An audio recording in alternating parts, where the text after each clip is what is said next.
हम लोग पढ़ते हैं शून्य कोटि अभिक्रिया के लिए समाकलित वेग समीकरण। ये चैप्टर 4 रासायनिक बल गतिकी का चौथा वीडियो है, जिसका अभी अगला टॉपिक है हमारे पास शून्य कोटि अभिक्रिया के लिए समाकलित वेग समीकरण। तो चलिए बिना देर किए हैं करते हैं स्टार्ट। हम लोग यहाँ पर हम लोग ने सीखा था कि दर कैसे निकालते हैं। हमारे पास एक अभिक्रिया है, ए से कोई बी बन रहा है, तो इसके लिए हम लोग दर कैसे निकालते हैं। पहले तो हम लोग दर निकालते हैं इस अभिक्रिया दर एक निकलता है, दर इज इक्वल टू के मोलर सांद्रण ए।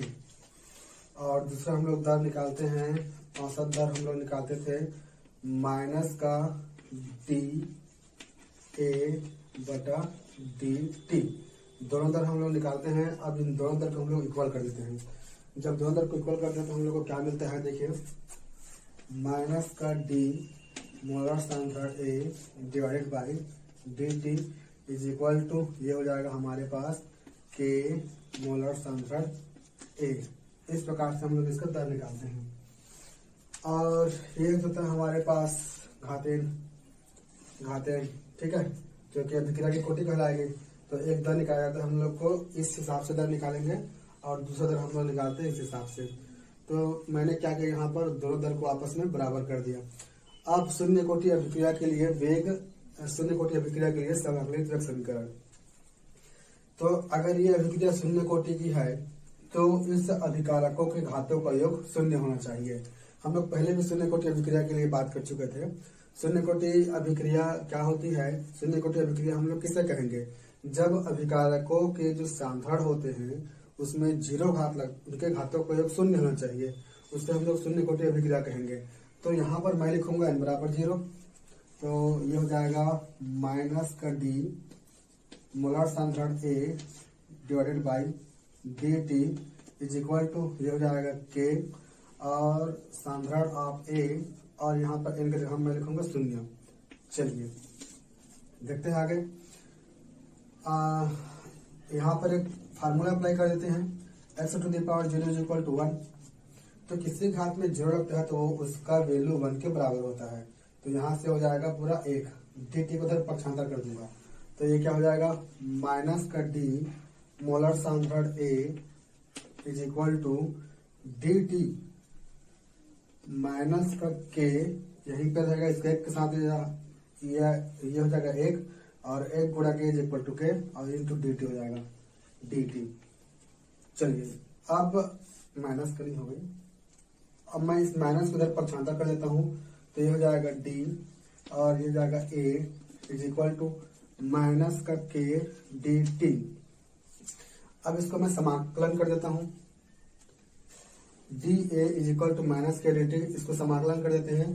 तो समाकलन करने पर यहां से लिखना पड़ेगा, समाकलन करने पर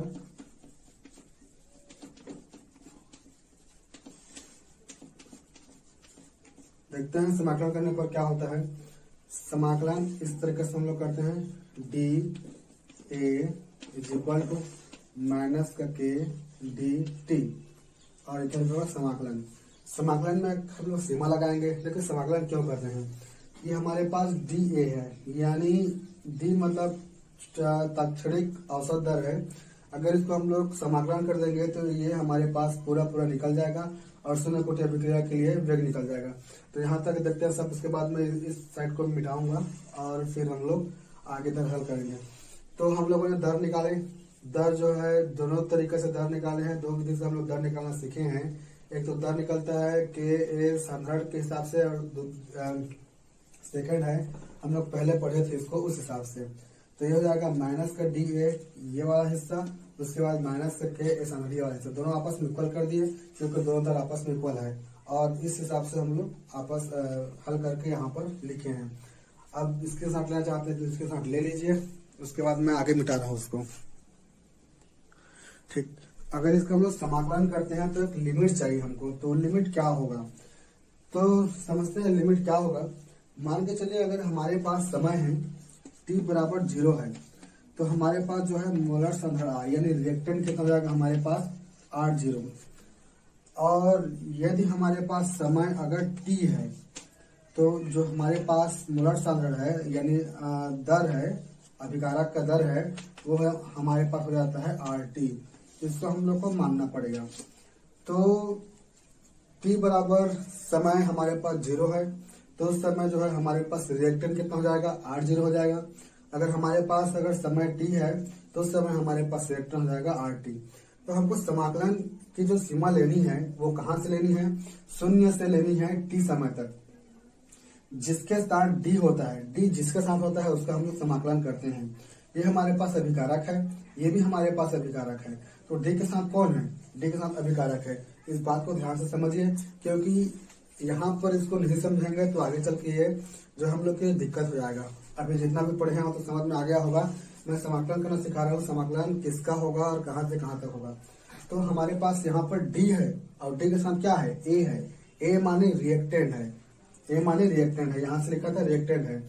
तो D के साथ लिखा है रिएक्टेंट, तो यहाँ पर हम लोग रिएक्टेंट का समाकलन करेंगे। तो यहाँ पर जो लिमिट लेंगे हम लोग इस R की लिमिट लेंगे। तो मैं यहाँ पे लिखूंगा R0 और यहाँ पे लिखा जाएगा RT। यहाँ पर D के साथ क्या है, T है, T माने समय है।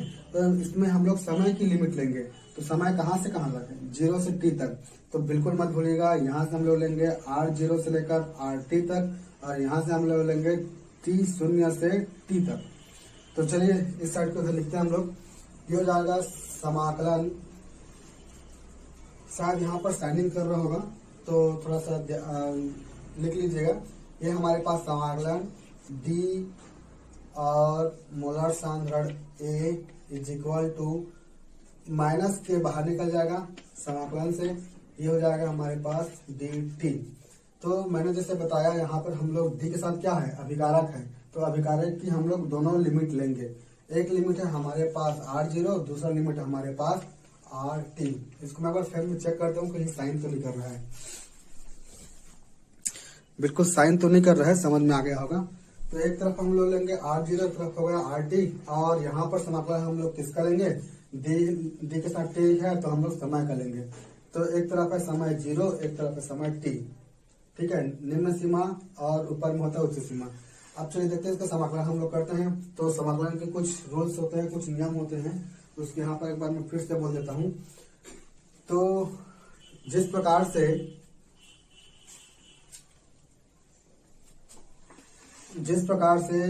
dx का समाकलन क्या होता है, x होता है, dy का समाकलन क्या होता है, y होता है, उसी प्रकार से dA का समाकलन क्या होगा, तो dA ही होगा। तो इसका समाकलन हमारे पास हो जाएगा dA, A हो जाएगा।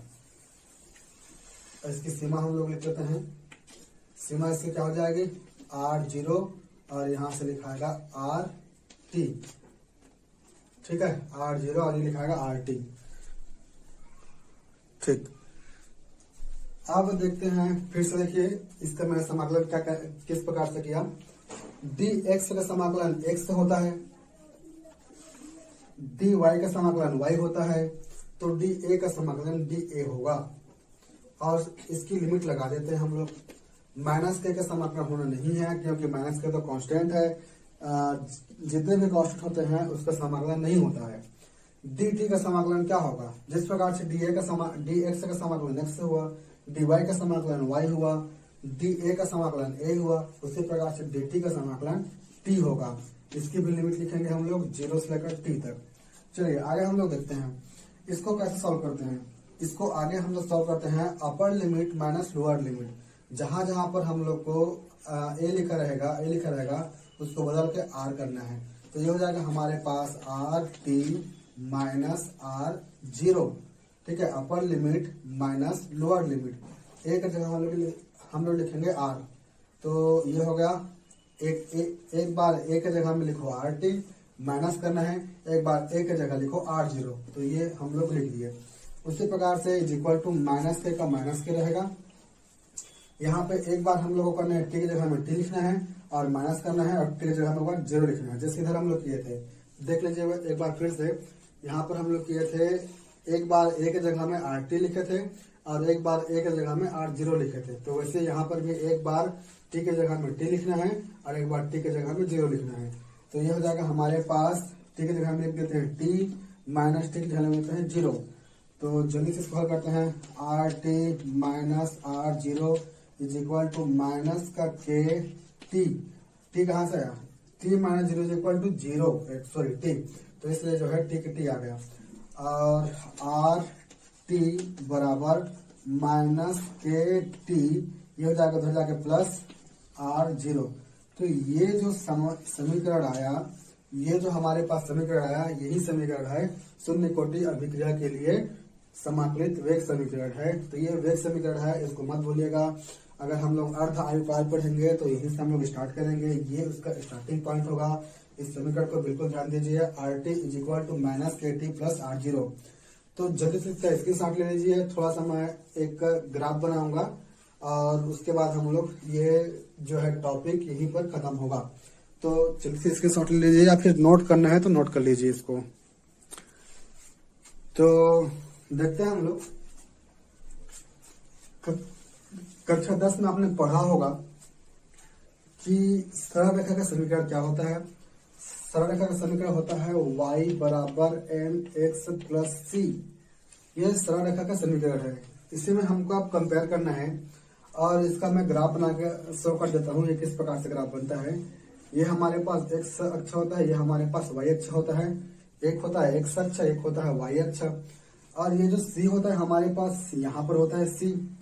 अगर सी धनात्मक आया, तो सी जो है ऊपर की ओर जाएगा इस प्रकार से। और यदि सी ऋणात्मक होता है, सॉरी एम ऋणात्मक होता है, तो एम आता है इस प्रकार से नीचे। तो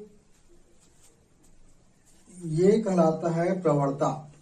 एम बराबर होता है प्रवणता, माने ढाल। तो अगर हमारे पास प्रवणता पॉजिटिव है तो वो ऊपर जाएगा, और प्रवणता नेगेटिव है तो हमारे पास वो नीचे आएगा। तो चलिए कंपेयर करते हैं। यहाँ पर हम लोग आर टी लिखा है हमारे पास y, वहां से देखते हैं y बराबर एम एक्स प्लस सी, और x हमारे पास है t, c हमारे पास है आर जीरो, और m बराबर है माइनस के। तो चलिए इसका ग्राफ यहाँ पे हम लोग शो करते हैं। हम लोग यहाँ पर लेते हैं x और y अक्ष के बीच में। तो हमारे पास x है t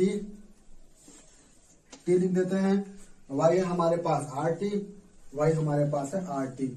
यानी ये जो है हमारे पास ग्राफ बन रहा है किसके बीच में, t और आर टी के बीच में ये ग्राफ बन रहा है। और इसके बाद जो हमारे पास m है, सॉरी c देखते हैं। c हमारे पास मान के चलिए ये बिंदु c है। c को हम लोग को मानना पड़ेगा, ये इसकी कोई निश्चित दूरी नहीं है, इससे कोई निश्चित दूरी नहीं है। यहाँ से c कहीं भी हम लोग ले सकते हैं। और देखते हैं प्रवणता हमारे पास कैसा है। प्रवणता यहाँ पर था धनात्मक, तो ये हमारे पास लाइन जाएगा ऊपर। और यदि हमारे पास अगर प्रवणता ऋणात्मक होगा तो आएगा नीचे। तो यहाँ पर देखिए प्रवणता कैसा है, एम कैसा है, यानी के कैसा है, माइनस में है, तो ये हो जाएगा हमारे पास नीचे, यानी इस प्रकार से आ जाएगा। तो हम लोग लिखेंगे यहाँ पर एम बराबर माइनस के, ये हो जाएगा उसकी प्रवणता, और ये होगा पूरा उसका ग्राफ। तो ठीक है, इस ग्राफ को थोड़ा सा समझिएगा। और इस ग्राफ को समझने के लिए हम लोग शुरू में लिए हैं y बराबर एम एक्स प्लस सी, जो कि 10वीं क्लास का ये एक सरल रेखा का समीकरण है, और इसी में हमको यहाँ से फिट करना है। अब पूरा होता है आपका शून्य कोटि अभिक्रिया के लिए समाकलित वेग समीकरण। तो चलिए ठीक है, अब हम लोग दूसरा टॉपिक पढ़ते हैं, प्रथम कोटि अभिक्रिया के लिए समाकलित वेग समीकरण। तो जल्दी से इसका स्क्रीनशॉट ले लीजिए, या फिर नोट करना है तो नोट कर लीजिए। कटोरील साग मांग के लेगे बने करे ते कटोरील आज ले लान के दे नहीं हो चापाक दे तेला थमन नी के हैं तो कटोरील का था सा अब कैसा कटोरील का था सा कहा समाकलित वेग समीकरण। तो हम लोग पहले शून्य कोटि के लिए सीखे थे, वही अभी आगे तरह काम आएगा। तो हम लोग इसको और ज्यादा नहीं पढ़ाएंगे। तो सीधा स्टार्टिंग करते हैं हम लोग।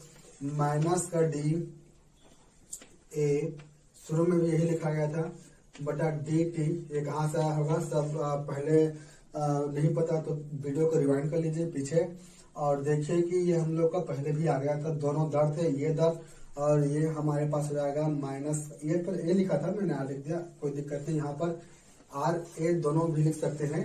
और यहाँ पर हो जाएगा माइनस का a to the power n। तो यहाँ से हम लोग स्टार्ट किए थे पहले वाले में शून्य कोटि अभिक्रिया के में। अब देखिए प्रथम कोटि अभिक्रिया है तो यहाँ पर इसका घातों का योग 1 होगा, तो मैं इसके घातों का योग 1 कर दे रहा हूँ। और हम लोग क्या किए थे इस बार, अब हम लोग को थोड़ा सा अरेंज करना पड़ेगा। इसको मैं उस समय पक्षांतर करके यहाँ पर ले गया था, इसकी वैल्यू पूरी 0 हो गई थी क्योंकि x टू द पावर 0 था। अब मैं क्या करूंगा, यहाँ पर अगर a के घात 1 है तो हो जाएगा वो a ही हो जाएगा। चलिए, तो 3 स्टेप मैंने एक ही लाइन में कवर कर दिया।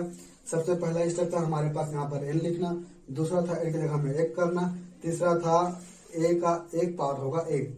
तो चलिए इसको मैं यहाँ पर पक्षांतर कर देता हूँ और dt को यहाँ ले जाता हूँ। तो हमारे पास अगला स्टेप क्या होगा, माइनस का d और ये हो जाएगा मोलर सांद्रण a बटा, इसको यहाँ पर पक्षांतर कर देते हैं तो ये जाएगा a और इज इक्वल टू k का k dt का dt।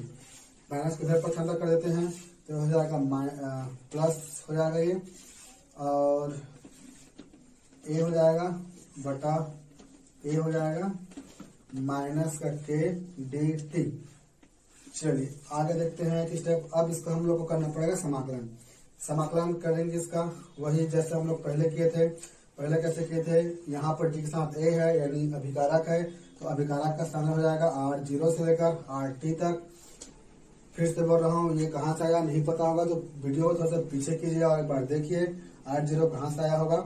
और इसका समाकलन होगा r0 से rt तक, इसका समाकलन होगा 0 से t तक। तो चलिए समाकलन करते हैं। समाकलन कुछ पहले नियम बता देता हूं मैं। अगर हमारे पास समाकलन होता है समाकलन ऑफ dx बटा x, तो इसका होता है हमारे पास ln x। तो ये ln क्या आफत है, ln क्या चीज है, ln का मतलब होता है नेचुरल लॉग माने प्राकृतिक लघु गुणक। ln का मतलब होता है प्राकृतिक लघु गुणक। तो कोई दिक्कत नहीं आ रही, यहाँ पर बटा में है इसलिए इसका log ln आया है, ln x आया है। तो चलिए ऐसा कुछ हमको दिख रहा है, बिल्कुल यहाँ से दिख रहा है da बटा a dx बटा x, इसका होता है log x, sorry natural log x ln x। तो यहाँ पर भी हो जाएगा ln a। तो इसका समाकलन मैं यहाँ पे लिख देता हूँ। इसका समाकलन हो जाएगा हमारे पास ln a। लिमिट लिख देते हैं यहाँ पर, लिमिट हो जाएगा हमारे पास r0 से rt तक। और उसके बाद जो है यहाँ पर t का समाकलन हम लोग तो पहले भी पढ़ चुके हैं। t का समाकलन हो जाएगा हमारे पास माइनस के बाहर निकल जाएगा, t का समाकलन हो जाएगा t, dt का समाकलन हो जाएगा t, यहाँ से हो जाएगा 0 से लेकर t तक। फिर से देखिए माइनस के बाहर निकल जाएगा, t का समाकलन हो जाएगा dt का समाकलन हो जाएगा t, निम्न सीमा 0 उच्च सीमा t। चलिए इसको हम लोग देखते हैं आगे, इसको कैसे हम लोग सॉल्व करेंगे। ln अपर लिमिट क्या है rt, जहां पर a लिखा रहेगा वहां पे rt करना है, तो ये आएगा rt माइनस जहां पर a लिखा रहेगा r0 करना है, ln r0 is equal to minus का k, ये हो जाएगा t upper limit minus lower limit. उसके बाद ln rt minus ln r0 is equal to minus का k t। इसको उधर पक्षांतर कर देते हैं, ln rt is equal to minus का k t plus ln r0। चलिए यहाँ पर ये जो समीकरण है ये हमारे पास है प्रथम कोटि अभिक्रिया के लिए समाकलित वेग समीकरण। तो हमने सारी मेहनत पहले की थी इसलिए हम लोग को ज्यादा ये समय नहीं लगा, बिल्कुल सेम ऐसा ही है। अब देखते हैं इसका हम लोग एक ग्राफ बना देते हैं, जैसे हम लोग पहले बनाए थे ग्राफ। ये हमारे पास है y बराबर mx प्लस c। चलिए तुलना करते हैं, मैं ग्राफ कहाँ पर करूं, ग्राफ मैं इसको मिटा के थोड़ा सा यहाँ पर छोटा सा कर देता हूँ ग्राफ।